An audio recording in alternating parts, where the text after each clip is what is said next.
Imagine this.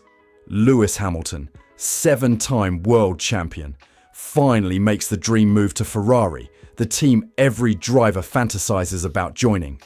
Expectations? Sky high. The reality? Well, it's been nothing short of shocking. Ferrari fans and F1 insiders alike have been left scratching their heads after a season where Hamilton, a driver who once dominated at Mercedes, hasn't even stepped onto the podium for his new team. Not once. And while his teammate Charles Leclerc has racked up 7 podiums and a 64-point lead, Hamilton's best finish has been 4th place. Think about that for a moment. It's like watching one of the greatest athletes struggle in a sport they've mastered for years. Early in the season, there was a glimmer of hope at the Chinese Grand Prix sprint race, where Hamilton crossed the line first. But just 24 hours later, the dream was crushed. Disqualified from the main race due to excessive wear on his car's skid blocks. Suddenly, Ferrari's fundamental engineering problems were out in the open, and the season-long challenge was clear. Keep the car low for speed and risk disqualification, or raise it for compliance and sacrifice competitiveness. Ferrari chose the latter, essentially handcuffing their driver's potential. And Hamilton? He hasn't stayed silent. Reports show he's been actively sending detailed notes to Ferrari management, highlighting car setup issues, communication gaps, and even strategic errors during qualifying sessions. This isn't just driving. It's an attempt to change the team from the inside to fight for results that, at the moment, feel just out of reach. But beyond the heartbreak on track, there's a massive business side to consider. Hamilton earns an estimated $57 million per year, and Ferrari is effectively paying championship-level money for mid-pack finishes. According to insiders, the team may not even offer him a contract extension once his current deal expires.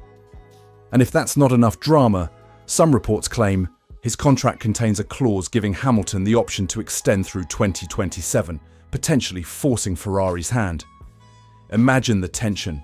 A team wanting to move on, and a driver with the power to stay. Now I want to hear from you. Do you still believe Hamilton can recover with Ferrari? Vote yes or no in the poll, and drop a 1-sentence comment explaining your choice. And if you love getting no-nonsense, insider-level F1 updates, make sure you subscribe and hit the bell. We're pushing to 2,000 subscribers, and your support really helps keep these updates coming. The season is far from over, and the twists just keep coming. So buckle up, because this Hamilton-Ferrari saga is only going to get more intense. Let's dive under the hood, literally, because Ferrari's struggles with Hamilton aren't just about driver performance. They're about technical nightmares that cost precious points. The issue? Skid blocks and ride height.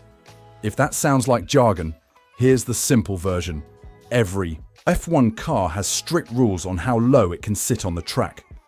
Go too low, and the car can scrape the asphalt too much, causing wear on the skid blocks, which leads to disqualifications. Keep the car higher to avoid penalties, and suddenly you lose speed. It's a delicate balancing act. And this season, Ferrari's engineers found themselves trapped. After Hamilton's disqualification in China, the team chose compliance over speed, raising the car to avoid future penalties. That might sound safe, but in F1, even a few millimeters can cost tenths of a second per lap, and tenths turn into lost positions. It's a harsh reality. Hamilton isn't underperforming because he's lost his edge. He's fighting against the limits of the car itself, and it's not just him noticing.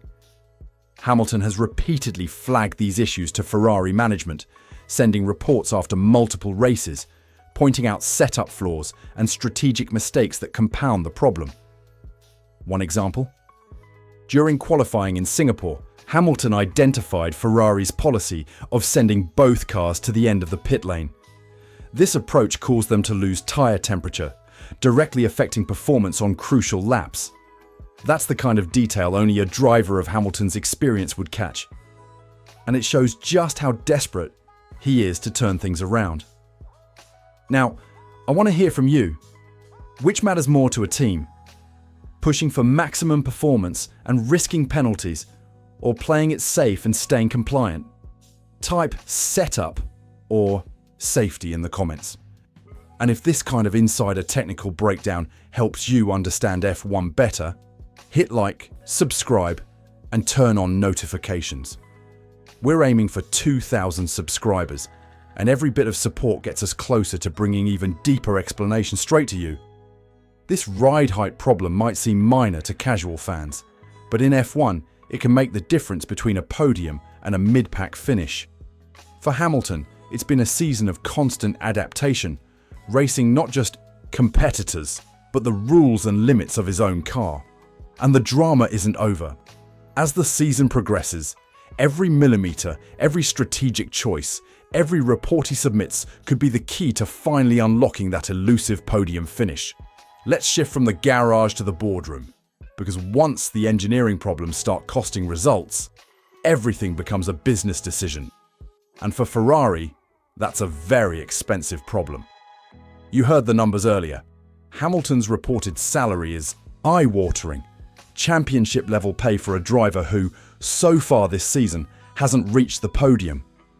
When a team is writing checks that big, patience runs thin quickly. From Ferrari's perspective, it's not just pride on the line. It's sponsorships, image, ticket sales, and the pressure of being the sport's most iconic brand. Sources inside the paddock have been whispering that senior figures at Ferrari are already hesitant about offering Hamilton a contract extension, and that creates this strange power dynamic if the driver's deal includes a clause letting him unilaterally extend. Imagine being a team principal. You've invested massive resources in a superstar who isn't delivering the results expected, yet the contract may limit your ability to make a clean break. That tension explains why you're seeing so much noise off track. Lawyers, finance people, and strategy meetings now matter as much as aero updates on the wind tunnel days. Hamilton, meanwhile, has everything to fight for. He moved to Ferrari to chase an 8th world title and to cement his legacy. At 40, there isn't a lot of runway left in a career as physically and mentally demanding as Formula One.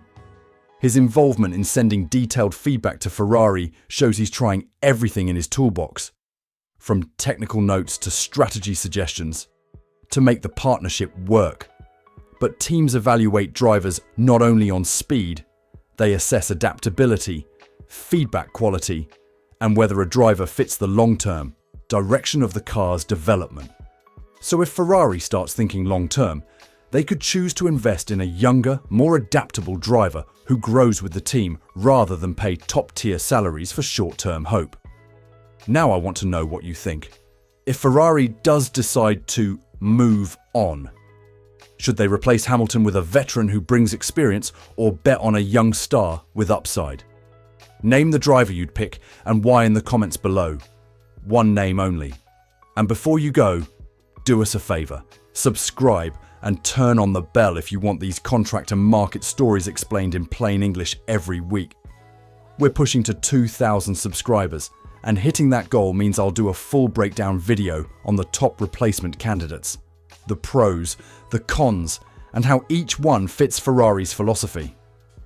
This saga isn't just about feelings on the pit wall, it's a business equation with millions on both sides, and the rest of the grid is watching closely because driver moves like this ripple across every team. Now let's zoom out from Ferrari and look at how the wider driver market is reacting, because Hamilton's struggles are part of a bigger chess game in Formula One. Take George Russell's new Mercedes contract, for example. Unlike traditional multi-year deals, his extension is performance-based. If he hits specific targets next season, his contract automatically extends through 2027. It's a clever way for Mercedes to reward results while keeping options open if circumstances change, like a top driver suddenly becoming available elsewhere. But there's more intrigue behind the scenes. Russell has maintained a close management relationship with team principal Toto Wolff and his wife Susie, alongside his primary manager Harry Soden. Normally this wouldn't be a headline, but earlier in the season, rumours swirled that Wolff was actively courting Max Verstappen. Imagine being Russell. Your boss is negotiating for your potential replacement while you're still finalizing your own contract. It's a delicate balancing act, blending personal trust with professional stakes. Russell himself confirmed that the relationship worked out, and he's confident the arrangement allows him to focus on performance. But the psychological aspect is huge. He's essentially betting on himself. If he delivers, he secures his future. If not, Mercedes has flexibility to make strategic moves. This type of contract shows how modern F1 driver deals have evolved. Performance clauses, flexible extensions, and overlapping management relationships are becoming standard, reflecting a world where teams want adaptability just as much as raw speed. Now I want to hear from you. Do you like the idea of drivers taking on performance-based contracts, betting on themselves? Vote yes or no in the poll, and drop a comment naming a driver you think would thrive under such a deal. And don't forget, subscribe and hit the notification bell if you want inside looks at the complex web of contracts, team politics, and market strategy in Formula One. Understanding these off-track moves is just as important as what happens on the circuit, and the next season promises to test not only skill but strategy and nerve at every level. Finally, let's turn to the wider drama shaking Formula One. The controversies, the scandals, and how past events still ripple through the sport today. One story that recently resurfaced is Felipe Massa's 2008 championship heartbreak. Remember the final race in Brazil? Massa needed just 1 point to win the title, but Max Hamilton took it by a single point. Heartbreaking enough on its own, right?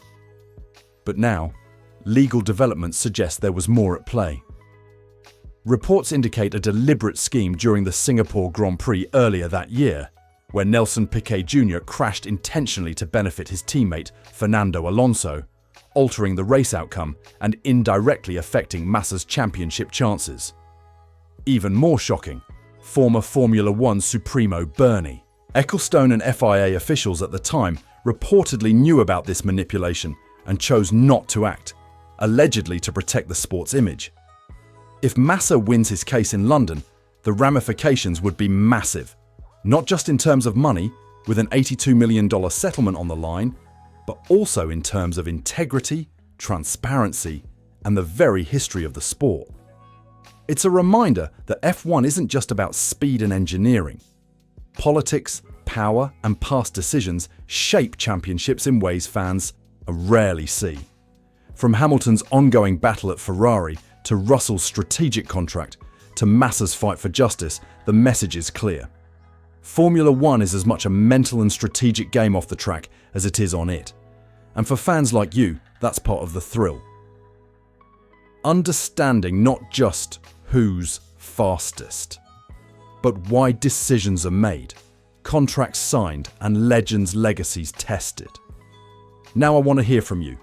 Which F1 story has captured your attention the most this season? Hamilton's Ferrari, struggles, Russell's contract strategy, or the Massa 2008 scandal? Comment below with your pick and why. And remember, if you enjoy these deep dives into the latest F1 news, subscribe to the channel and turn on the notification bell.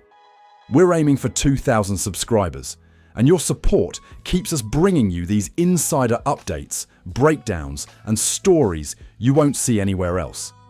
This season proves that in Formula One, nothing is ever straightforward. Every race, every contract, every strategic decision can ripple across the sport, reshaping careers, championships, and history itself. So stay tuned, because the next twists in F1 are always just around the corner.